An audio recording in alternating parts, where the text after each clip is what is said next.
What's going on, you guys? It is your man, Morgan Man. Thank you so much for tuning back into yet another episode of Tuesday right here on the Morgan Man Sports Podcast, powered by the Worst Take Network. Guys, the CDL opening weekend has now come to conclusion, and let me tell you, it was one for the ages. But right now, I am actually recording one part of this video and the second part at another time for this video, and it still will be released, of course, today on Tuesday from where you are hearing this from. But I'm recording this part right here for day 1 and day 2 of the CDL Open weekend right now, and then the next part will be for days 3 and 4 of Open weekend. So I do quickly want to point that out, and plus you will see the transition right here on the video format, and then of course audio will just be put together for the audio only listeners. So for your day 1 recap, I'm going to keep this very short, sweet, and simple for you guys. The LA Thieves won 3-1 with really great gameplay style and communication. Almost made the comeback in S&D with the Rocker being up 5-1 on Miami. You cannot let that happen if you're the Rocker. The Rocker has a lot of cleanup to do in respawn only, has a lot of cleanup to do in the respawn gameplays. Only won their S&D because they went back to what worked at the beginning of that match on Miami, which was,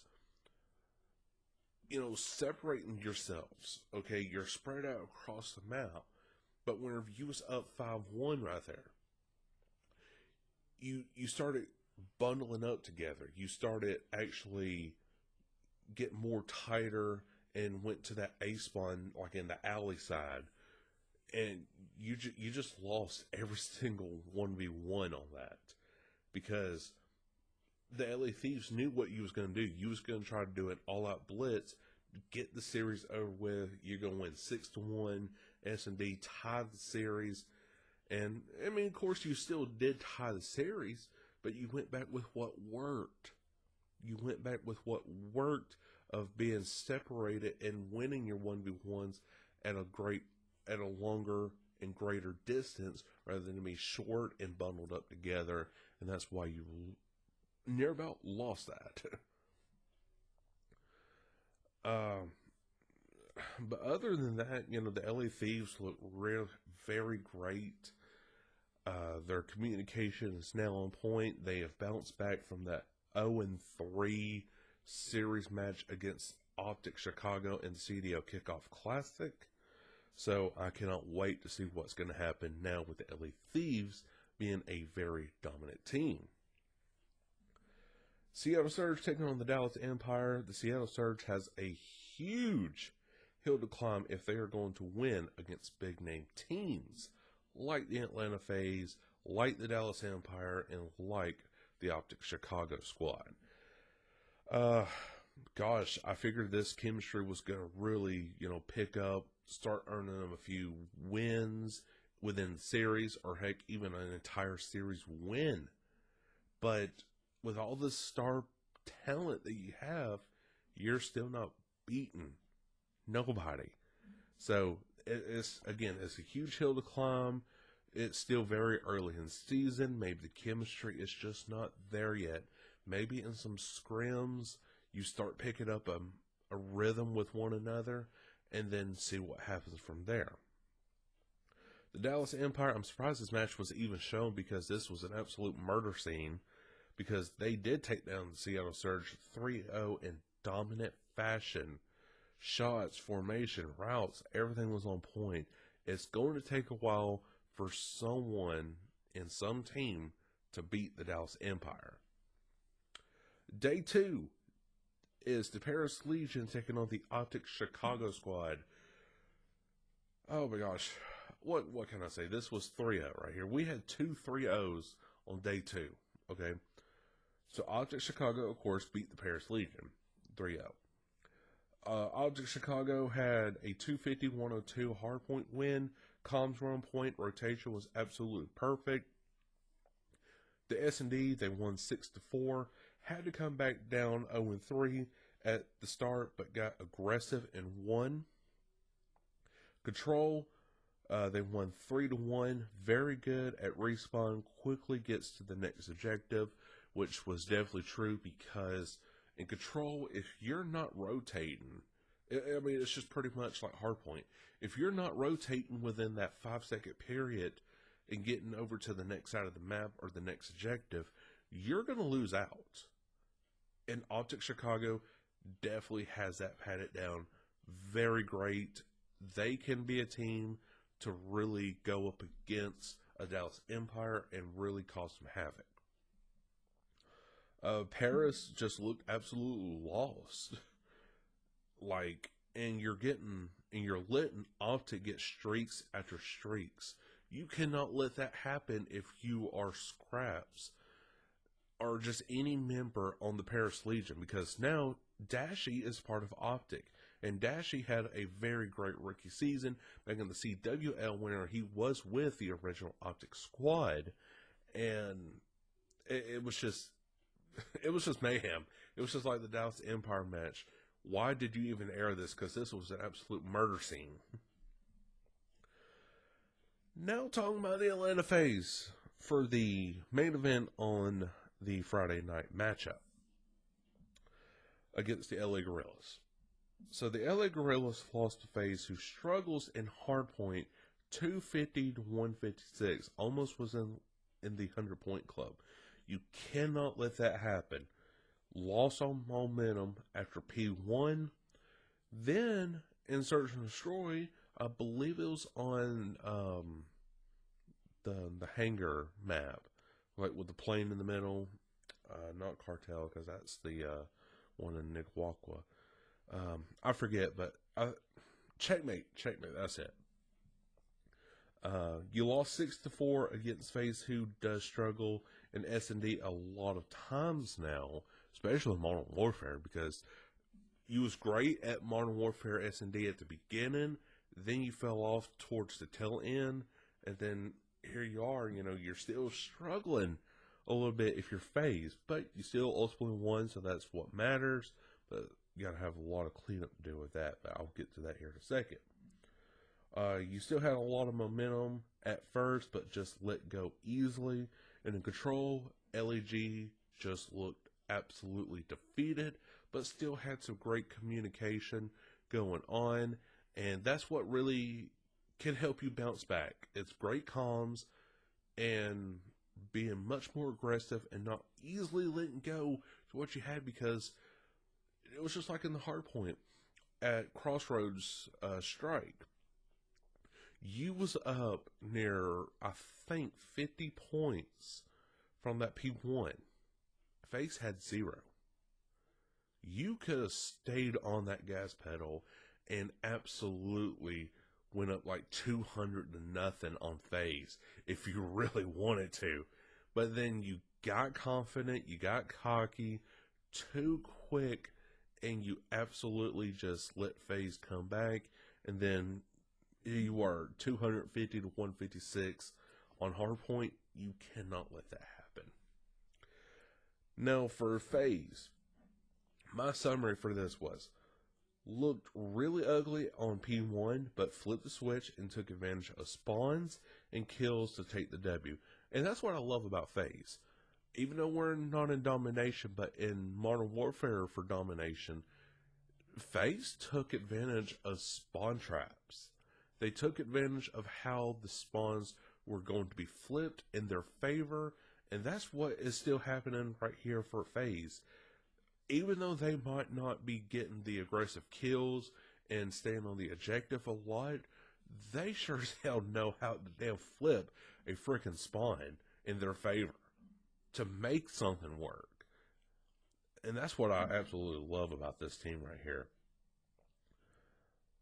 The S&D looked good, but still has a lot of cleanup to do, because there was a bunch of areas where you could have, got this point of view to get,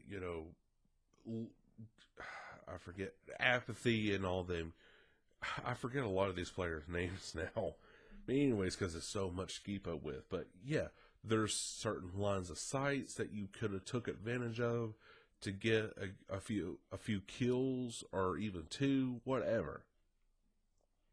But maybe having Arctides over Major Maniac will pay off, and sure enough, it does look like it now. Control was absolutely dominant for FaZe, going up 3-1 in the match and 3-0 in the series. FaZe looks like they have regained their momentum in the respawns.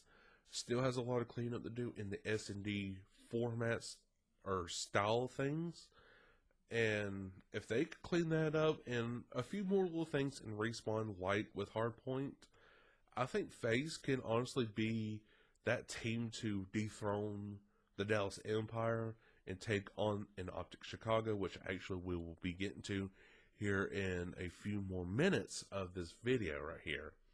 So, guys, that was part 1 of this video right here. I'm going to put part 2 joint together with this one right here. So, I'll see you guys here in just a second. Alright, guys, so here we are discussing day 3 right here.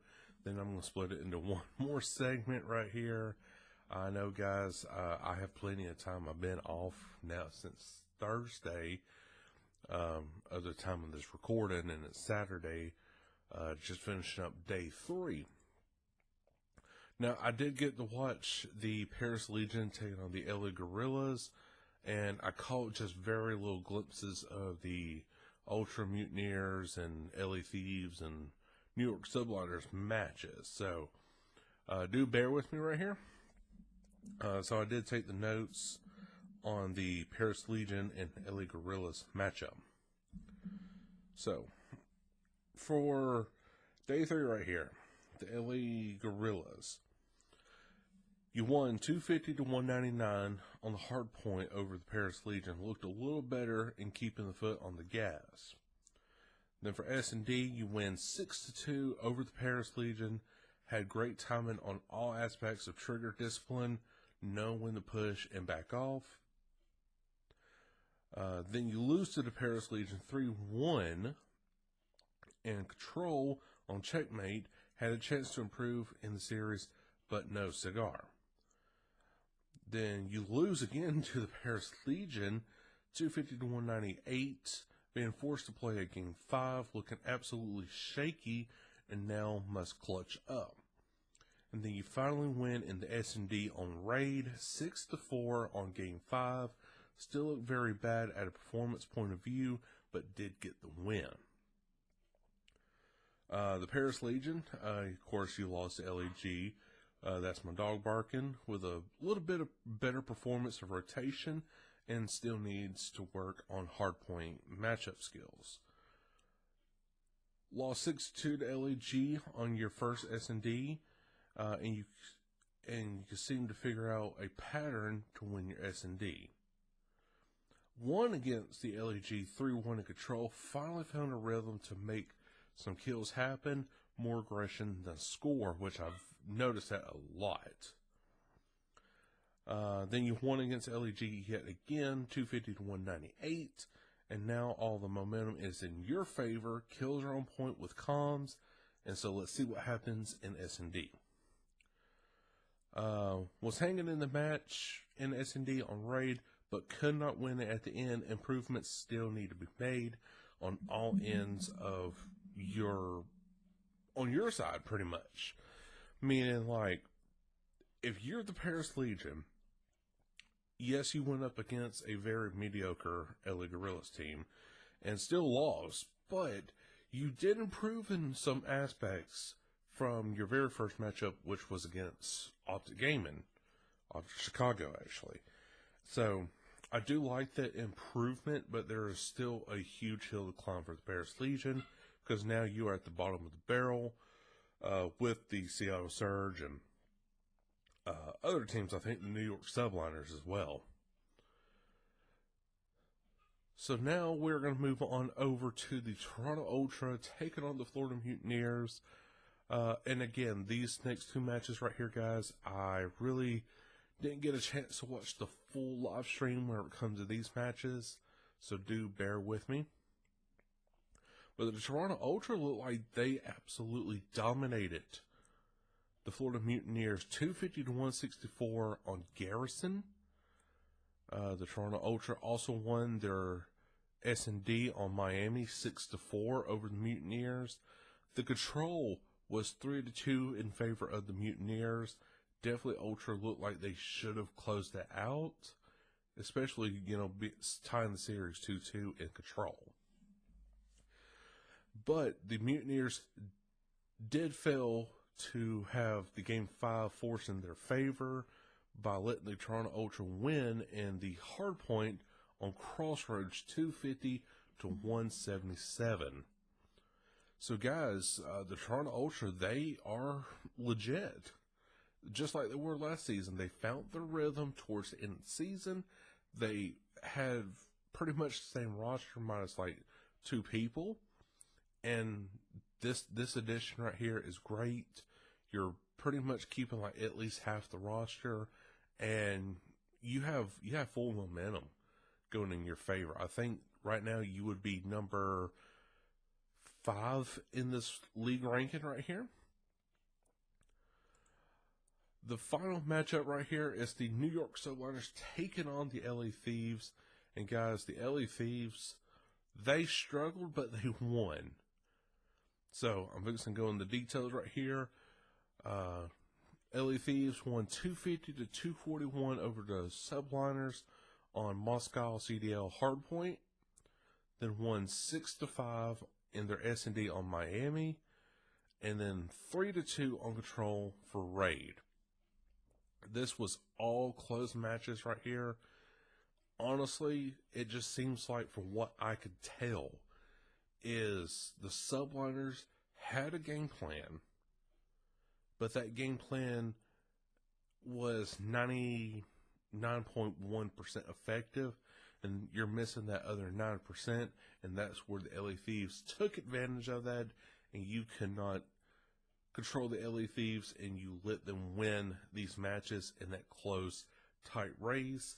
And that means the LA Thieves are now the only 2-0 team right now as it stands. I will double check that for you guys right now.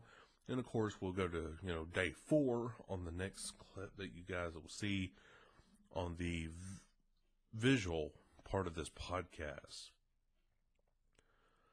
Let's go right here. Stage 1. Yep, it would be right now. LA Thieves are sitting at the top of the mountain right now at 2-0, with the Atlanta FaZe sitting at currently the second spot at 1-0. Dallas Empire, Object Chicago are all fighting for that number 2 spot. And really right now it would look like Dallas will take that number 2 spot. And then it would be up to Atlanta FaZe and Object Chicago to figure out who will be number 3 and number 4. But we will find that out in the next clip right after this. All right, guys, we are now finally into the second part right here. Or no, excuse me, third part. Oh my gosh.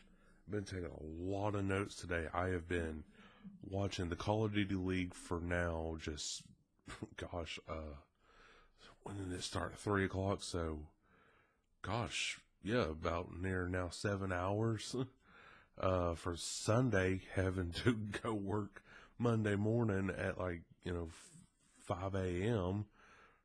Well, really 6, but I clock in at 5:30. But anyway, so, my gosh, so I'm pulling up right now the Call of Duty League Week 2 matches, but while that is pulling up, we are going to talk about the matches for Day 4, the Sunday matches. So, let me scroll all the way back up. So, the Seattle Surge took on the London Royal Ravens. The Seattle Surge finally gets a win, non-LA Gorillas, beats the Ravens, who made the Final Four in the 2020 World Champs, 3-2. However, though, the Surge was up 2-0 in the series and let go, but finally got a rhythm in play and beat Ravens in dominant fashion in their S&D Hard points and controls still needs some tweaking, but I think personally, if you can get the respawns intact, you're going to be a very dominant team this or this regular season of the CDL. London Royal Ravens had a somewhat disappointing debut. Had complete dominance on your hard point on P1 and 2, but easily let Surge get momentum back in control for them. Their control was excellent, but the S&D needs to go back to the drawing board. The Dallas Empire, oh boy, this was the shocker of the day. Every one of these games just went to a game 5, and so one of the teams won 3-2. So Seattle Surge did win 3-2.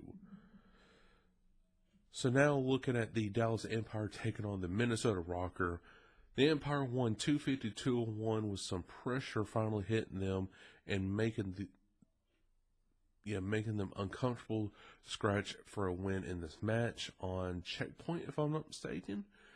Finally has a map loss with this weekend and could not outsmart Major Maniac and attach. Empire are looking a little shaky and did not take advantage of their offense and control. Still had great shots and angles, but could not beat Rocker, who outsmarted you in every aspect of lines of sight and strategy. Talking about S&D dominance, Major Maniac and Attach really were the stars in your S&D gameplay if you're the Minnesota Rocker. Priesta definitely had a great day today. And the only reason why I think personally that the Rocker did win this matchup is because you had Major Maniac, you had Priesta, who's come from the Atlanta face. They know Dallas very well. They know kind of like how their strategy is going to be, and that's why the Minnesota Rocker dethroned the Dallas Empire right now of being undefeated. The Rocker, if it was not for that reset at the beginning of the series, the Rocker would be really scratching their heads and worried. But still, ultimately, they did lose 201 to 250, but brought some aggression to the Empire side of the table. Major's S&D experience is finally paying off with the Rocker. Attach also had a huge factor in this win, and the series is now tied. The Rocker had a complete strategy going into the control, and they played their cards right on defense. Dallas Empire their very first loss, and boy, Rocker on S&D will be hard to beat as they are undefeated in Search and Destroy right now, fixing to head into week 2. Now for the Mark Keaton matchup, this is the one I really chose Optic on, but ultimately failed. So Optic had great comms, stayed calm, and got the W over FaZe, who still struggles in hard points. Scump was not winning his 1v1s against Abeezy and the Search and Destroy on Miami, which really cost Optic this S&D at 6-0. That's right, ladies and gentlemen. FaZe beat Optic 6-0 on Miami S&D. However, Optic did bounce back with the control win 3-2 with what looked like FaZe was going to win, but Optic did not give up point A and got aggressive and made FaZe pay for it. Then after that, lost 250-245 on the Moscow hard point. I was fixing to say that. But 250-245 on the Moscow hard point, with it being a nail biter. And me personally, I think that was a 5-star match right there. Nevertheless, they had great shots, but FaZe had that one shot better than them. And for my notes for FaZe, FaZe actually stayed in the match for that hard point with good rotation, but could not get the edge and still lost. Abeezy winning his 1v1s against Scump is what ultimately won the S&D 6-0 on that Miami S&D. For control position for the S&D position is also what helped win this match, because the Formal trying to go to that dock And then I believe it was Stellium, might have been a BZ, I can't remember.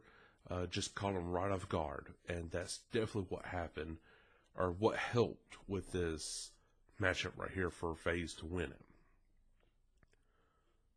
it. FaZe at a long...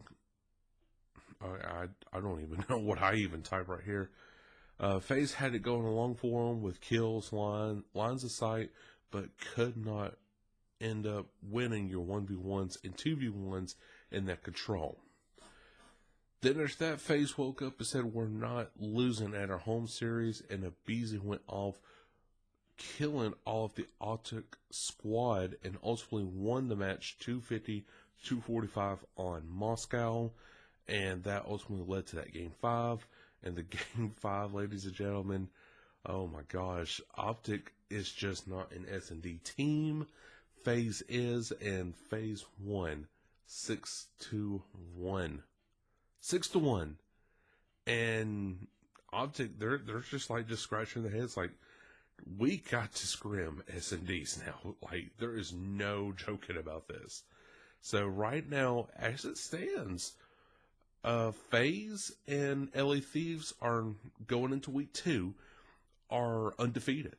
So I really like this for FaZe and LA Thieves. I'm just ultimately happy for the Seattle Surge winning their very first game that is not LA Gorillas again. So I do like that for them. So my laptop has been a little slow today, so I'm fixing to actually go into week 2 right here on my phone for you guys. So and I don't want to reveal my CDL pick'ems and stuff. So for week 2, I did promise this, guys, that I would preview this. So for that Thursday, February 18th, yes, that would be right. You have the LEG taking on the Florida Mutineers, which actually I'm picking the Florida Mutineers ultimately to win that matchup by at least a good 3-1 series win. Then that Thursday again, Optic Chicago taking on the Toronto Ultra.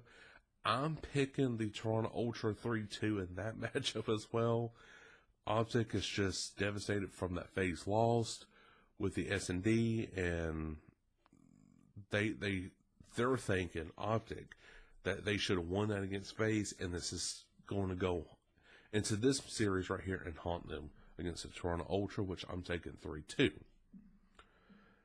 For that Friday, February the 19th, you got the Seattle Surge taking on the Minnesota Rocker, both coming off impressive wins. Personally, I'm taking Minnesota. You defeated the world champs, and you have everything going for you. I'm picking the Minnesota Rocker to win this series right here 3-2. 3-2. I believe the Seattle Surge has finally found a rhythm, but won't be able to take that extra step against these bigger name teams. But they, of course, did do that against the London Royal Ravens. But ultimately, at the end of the day, it's the Minnesota Rocker 3-2. New York Subliners, the 0-2 team taking on the London Royal Ravens. I'm picking the New York Subliners, ladies and gentlemen, to take the W over London at a good, comfortable 3-0. And then my birthday, February 20th, London kicks off the day taking on the Dallas Empire. Oh my gosh. London just cannot catch a break. Dallas, I'm saying probably a 3-1. Still on that Saturday right there, you got LEG taking on the Optic Chicago squad. Me personally, ladies and gentlemen, I am picking Optic Chicago to beat LEG fashionably 3-0. And for your marquee matchup, you have the Atlanta FaZe taking on the Toronto Ultra. I'm picking the Atlanta FaZe to beat the Toronto Ultra 3-2. I know another Game 5 for Atlanta, but still, Atlanta, they have finally beat Optic in the early stages of Black Ops Cold War. Now we're just waiting on them to go up against the Dallas Empire to see who's really going to be the number one team throughout the entire CDL 2021 regular season. And for your Sunday matches right here, ladies and gentlemen, you kick off the day with the Paris Legion taking on the Florida Mutineers. I'm taking the Florida Mutineers in a comfortable 3-0 situation right here. It's it's not looking good for Paris. The second matchup for that Sunday is the Los Angeles Thieves taking on the Seattle Surge. I'm taking the LA Thieves to go up to 3-0 against the Seattle Surge, at least by a 3-1 series win. And for your marquee matchup for Week 2, it's the New York Subliners taking on the Minnesota Rocker. And guys, I'm picking the Minnesota Rocker over the New York Subliners because the Subliners, they just don't have nothing going for them. They're winning against these lower tier teams, and which is the London Royal Ravens right now. But you're not winning against these big name teams like a Dallas Empire, like an LA Thieves, and I just don't see you winning against the Minnesota Rocker, in my own personal opinion. And I don't know if I said it, but I'm taking the Minnesota Rocker over the New York Subliners and a comfortable 3-1 series win. All right, guys, so that is all the time I have for today. Oh my gosh, this has been a very long podcast episode, YouTube edition and audio. So please do forgive me right there, ladies and gentlemen. But it's long. It's very informational. I'm going to try my best to make these shorter. Maybe I'll just do like a very quick recap with like a 1 to 2 sentence of what happened for each matchup in Week 2 going on for like Stage 5 and everything. But I'm not going to go through all this right here because this is a lot of audio and just a lot of production within a short amount of time. So enjoy this one. It's a very long one, but guys, hope y'all did enjoy it. If you did, make sure that like button wherever you're listening from here on YouTube. Leave a rating on Apple Podcasts, if this will even go on Apple Podcasts with it being so long. And until then, Cole Morgan, catch you all later. Peace.